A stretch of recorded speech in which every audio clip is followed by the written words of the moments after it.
দেবী মানে সরস্বতী।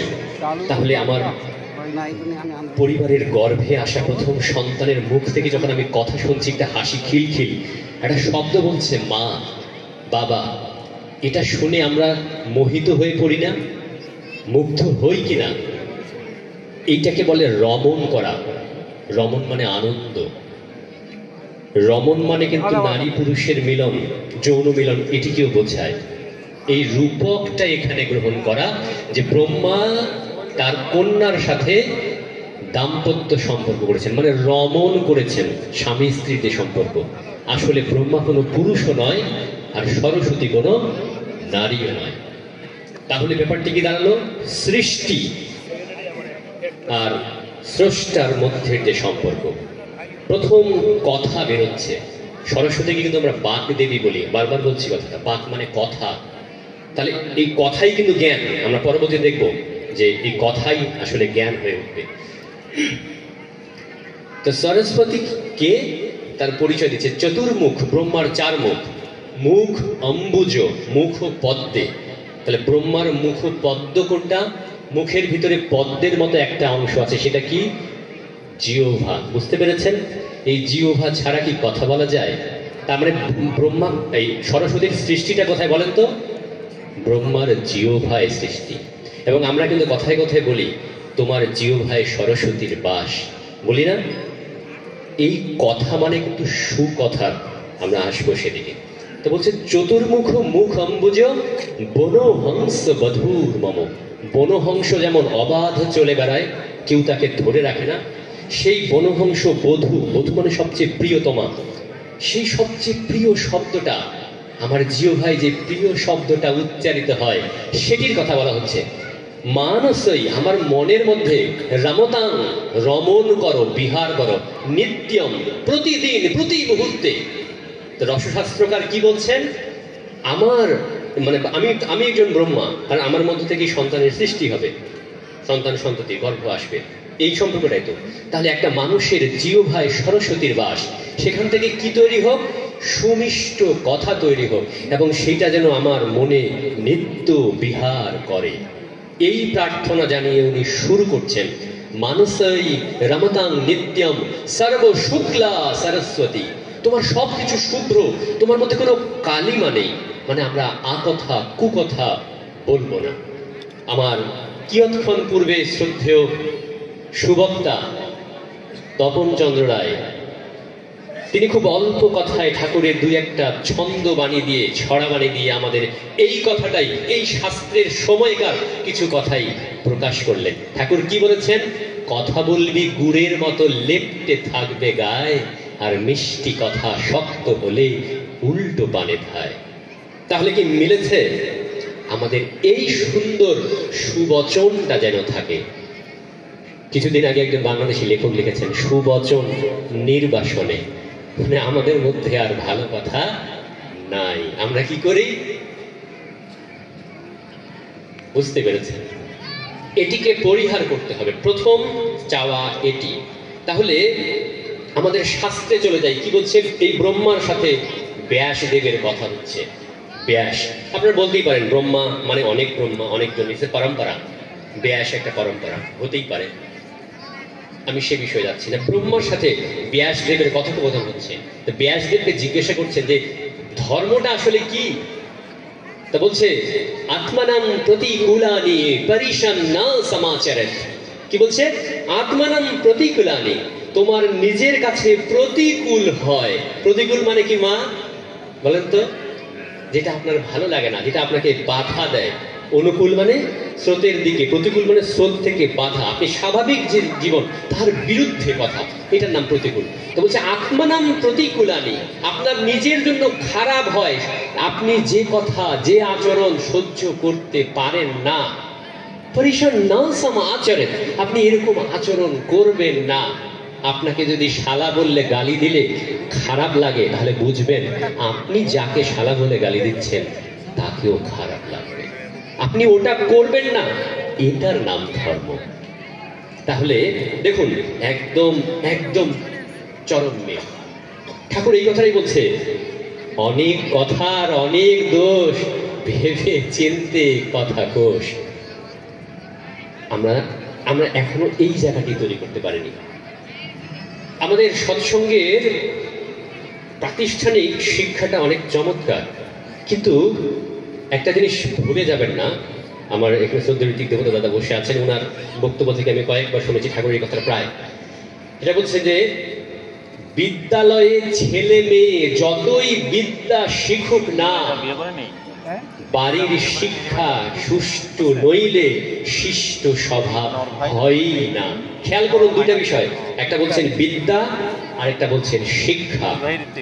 প্রাতিষ্ঠানিকভাবে যা কিছু পাওয়া যায় সেটা বিদ্যা, আর পরিবারে যা শেখে এটা হলো শিক্ষা। সৎসঙ্গ একটা প্ল্যাটফর্ম, এটা আপনাকে সেই বিদ্যাটা দেবে, কিন্তু শিক্ষাটা আপনার পরিবারে হতে হবে, এবং পরিবারটা যেন ঠিক হয়। এই জন্য ঠাকুর জোর করে 5টা বিধি দিছে, তার মধ্যে 3টা বলছে এটা করে অ্যান্টিবায়োটিক, এইগুলো সারলে চলবেন নাই। সেটা কি কি? যজন যাজন ইষ্টবিধি, আপনি নিত্য অনুসরণ করবেন, অভ্যাস করবেন। আমি একটু কঠিন কিছু বক্তব্য দেওয়ার মানসিক চিন্তা নিয়ে আসছিলাম, কিন্তু এখানে এসে মনে হচ্ছে আর এটা বলার মতো যথেষ্ট পরিবেশ নেই।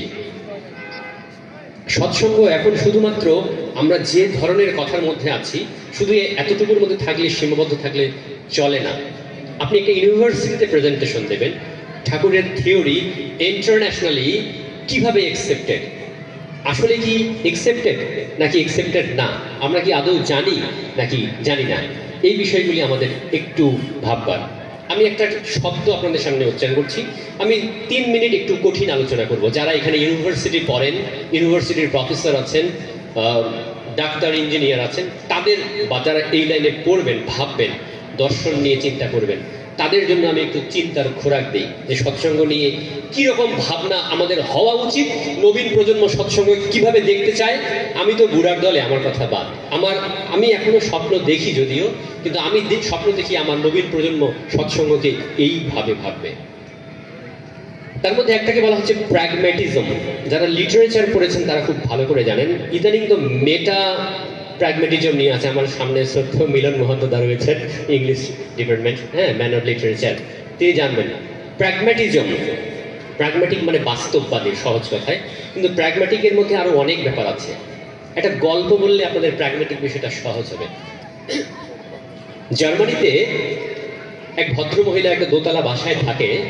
সেই দোতলা বাসার সামনে একটা লন আছে, লনের মধ্যে ঘাস আছে। সেই ঘাস একজন বৃদ্ধ, হ্যাঁ, মিস্টার বেকার, প্রতি রবিবারে এসে ঘাসগুলা কেটে দেয়, বয়স্ক মানুষ। আর এই মহিলা অল্প বয়স্ক, কিন্তু তিনি এটা নিয়ে একটু বিব্রত বোধ করেন। তো তিনি বলছেন, mister Baker, I feel embarrassed because every Sunday you mow my lawn. Mister Baker, I feel embarrassed.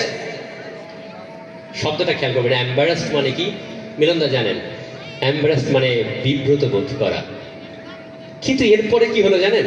এর পরের রবিবার থেকে ওই ভদ্রলোক আর ওই লন বা ওই মাঠের ঘাস কাটতে আসেন না। আচ্ছা বলেন তো কি সমস্যা হয়েছে?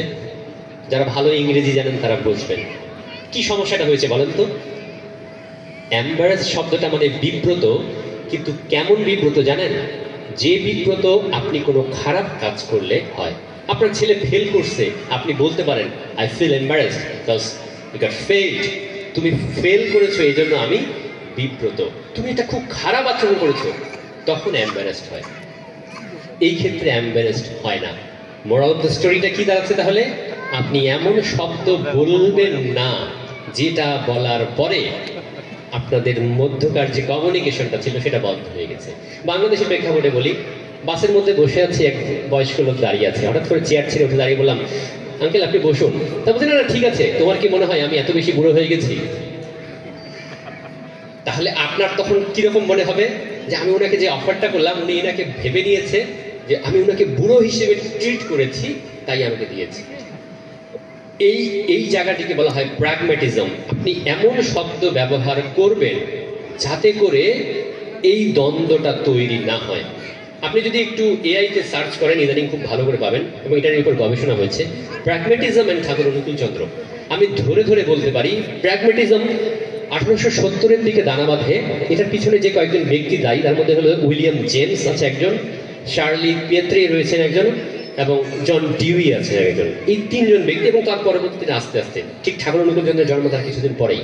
ওই সময়ের কিন্তু থিওরিগুলা ওই আমেরিকা থেকে ভারতবর্ষে আসে নাই, অথচ একজন মূর্খ অশিক্ষিত ঠাকুর অনুকূল চন্দ্র পাবনা হেমায়তপুরে এন্টায়ার ভারতের মধ্যে সবচেয়ে যদি নিগৃহীত মানে অশিক্ষিত কোনো এলাকা থেকে থাকে সেটা হচ্ছে, তার মধ্যে একটা হচ্ছে পাবনা হেমায়তপুর, এবং সেখানকার আন্ডার মেট্রিক একজন অশিক্ষিত মানুষ, একজন অশিক্ষিত তথাকথিত ব্রাহ্মণের সন্তান হচ্ছেন আমার শ্রদ্ধেয়, আমার পরম আরাধ্য শ্রী শ্রী ঠাকুর অনুকূল চন্দ্র। তিনি কিভাবে বুঝলেন যে আজকে এই একবিংশ শতাব্দীতে 2025 সালে প্র্যাগম্যাটিজম শুধু না, মানে পোস্ট প্র্যাগম্যাটিজম নিয়ে হার্ভার্ড ইউনিভার্সিটি গবেষণা করে ঠিক কি কি আচরণ করলে আপনার সাথে আমার কন্ডাক্টটা ভালো হবে। আপনি লন্ডনে গেছেন, আপনি স্বাভাবিকভাবে হেঁটে যাচ্ছেন, একটা মানুষ যদি আপনাকে ওভারটেক করে যায় তাহলে সরি বলে, আপনার সঙ্গে তাকে ধাক্কাও লাগে নেই, ইভেন আপনি মানে 2 হাত দূর দিয়ে ওভারটেক করতেছেন, বাট তাদের কালচার বলে আপনি তাকে পশ্চাৎদেশ দেখিয়ে যাচ্ছেন, আপনার সরি বলা উচিত। এই নর্মসগুলা দেখুন, ঠাকুর অনুকূল চন্দ্র এটাকে আমাকে শেখাচ্ছে, ব্যবহারটা কেমন হবে, কিরকম ব্যবহার হবে, বুঝতে পেরেছেন? সুতরাং এইগুলি এখন ভাববার মতো সময় আসছে। যারা ভাবেন যে ঠাকুরকে নিয়ে চর্চা পড়ার সুযোগ নাই, কি করব, ওই কটা শ্লোক মুখস্থ করার মধ্যে আসলে কোনো কৃতিত্ব নাই।